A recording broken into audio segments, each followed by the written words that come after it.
is yung Binong Rubang at ang itatahid ko po ngayong araw is Genesis chapter 3 verse 6. Satan's 3 attacks. And the woman saw that the fruit of the tree was good for food and pleasing to the eye, and also desirable for gaining wisdom. She took some and ate it. She also gave some to her husband who was with her, and he ate it. Sa Tagalog naman po is, nang makita ng babae na ang bunga ng puno ay mabuti sa pagkain at nakalulugod sa mata at kanais-nais din para sa pagkakaroon ng karunungan, kumuha siya at kinain. Binigyan din niya ang kanyang asawa na kasama niya at kinain niya iyon. Sa Genesis chapter 3 verse 6, habang pinagmamasdan ni Eva ang pinagbabawalan na prutas sa hardin ng Eden, madaling maunawaan kung bakit siya ay naakit dito. Nakakatawa sa mata at kanais-nais para sa karunungan. Ito ay masyadong nakatutok sa upang labanan.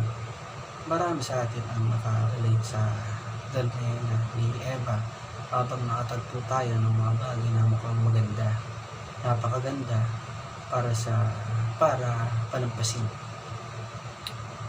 Sinabi sa atin ng Genesis chapter 3 kung paano pumasok ang kasalanan sa mundo.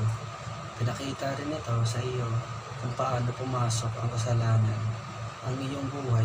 Pinili ni Adan at Eva ang gawain ang alam nilang mali. Pinili nila sa kanilang sarili kaysa sa Diyos, at sa paggawa nito, sinira nila ang kanilang sarili. Nakita ni Eva na ang punong kahoy ay kanais-nais na maging matalino.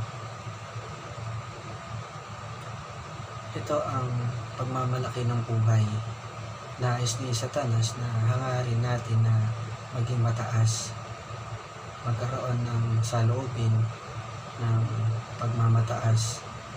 May pagpipilian sa Eva, maniniwala siya sa salita ng Diyos o sa salita ni Satanas.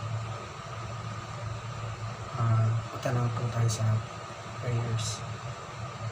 Help us to follow your ways, and even we pray that we know that we fall short and we sin again we need you to save us from our sin.